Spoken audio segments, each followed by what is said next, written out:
Hey, so today I want to talk about No Escape, Chapter 1.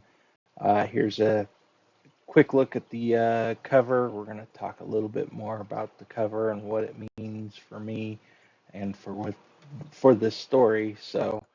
Um, I want to talk about the origins first of No Escape. I had a very vivid dream one night, and I just couldn't shake it when I woke up, and I was like, okay, what's going on in this dream? Why is it so powerful? Why is it staying with me? And I found that I could do a lot with this story, and so I wanted to pursue it. So I started writing notes, and I just couldn't stop. It was like just a mind dump. You know, I don't know how many hours it took me, but just straight through. Well, almost straight through. There was a few things that I had to tidy up, after coming to the original ending that I thought of to this book wasn't wasn't exciting enough for me. So when I took a second look at it, I don't know, a couple months later or several months later, the ending is what I focused on fixing, and I came up with a doozy, and it was just like, okay, this is the story I want to tell. And I know I'm still being very vague here, but the most important part of this is that we have my main character, Caden, has escaped. I haven't really, well, in this first chapter, there's nothing about how he escaped. That's going to be one of the flashbacks later on. This story is going to be told in a single night, but with lots of flashbacks to the past to fill us in or fill you guys in on on what's actually happening and what's some of the things that are off about this world. But anyway, by the way, this image is partly incorrect in that this guy is wearing a tux. In my world, um, that wouldn't be what someone would wear, and I'll talk about that here in a little bit more. Um, but I like this image because even though he's an escaped prisoner, he hasn't really escaped his demons. He hasn't escaped his past, and yeah, there's some weird things going on. So talk about it a little bit more. So this world is an alternate reality. It is 2025, at least according to the invitation on his, or the date on his invitation.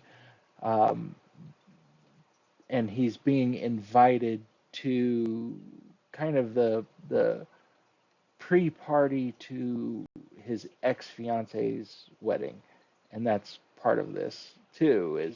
Is some weird things are going to happen with that. But uh, the thing is, though, this feels much older, more. It's a monarchy situation. Um, Kind of 1725, so about 300 years ago, um, is what I'm trying to make it feel like. So one of the first aspects is he's got a sword on his dress uniform. Um, so that kind of tells us, yeah, there's a little bit more archaic with the weaponry of the time. Um, Kingdoms of Maryland and Carolina are referenced in this first chapter, kind of letting us in that it's a monarchy situation again, but that there's, you know, we're in the United States, but it's not what we think of it, uh, in that there's still the feudal situation. The monarchy is still alive, um, and we'll see more of that in a moment. So one of the first things that's happening is there's conversations between Caden and a guard and the prince. First, the guard at the gate, he's not letting him in because he's not on the list. However, first, the guard doesn't recognize him because Caden has been gone for 5 years. But also, when he hears the name, he's like, "Oh, yeah, let me check." And when he doesn't see him on the list, is like kind of confused. But then Caden provides the invitation, and the guard is like, "Oh, yeah, you probably just didn't get on the list because you just escaped." So um, you know, goes ahead and lets him in. But it's kind of some important conversation there in that we're learning more about his escape and things like that. Then once he's in the door, the prince grabs him right away and is like, "What are you doing here? Why are you here?" That type of stuff. And Caden's just like, "Well, hello to you too." And the prince keeps correcting him. "Oh, no, no, no, I am Prince, blah, blah, blah," and it's like, "Well, we were best friends," things like that. And then kind of, you know, the prince makes a comment about his sister, the queen, and, uh, you know, Caden is like, "Yeah, I'm here to see Michaela." And Prince is like, "Well, you mean Queen Michaela?" And he's like, "Well, I deflowered her. I think I have the right to call her what she preferred me to call her," type situation. So a little bit of kind of humor there with the whole situation, kind of a shock of the how brazen he is being with uh, his usage, but more we're getting to know a little bit about his relationship or previous relationship before he got captured, or whatever happened to where he's had to escape, because that's not being mentioned at all yet.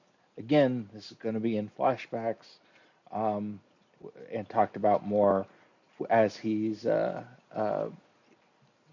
in the party and talking to other people. So the end of the chapter, it's ending with Caden seeing Michaela up on the dais at the front of the room, and it's starting to take him back to the first time he met her. Um, so it's going to introduce the first flashback, but I wanted to take a moment here and talk about Michaela. So she is introduced as the Queen of Virginia. Uh, so that's, yeah, already talked about that monarchy situation. But I love this picture that I found for the cover, in that her eyes just are not, you know, bright and shiny. It's kind of got this little sinisterness to them.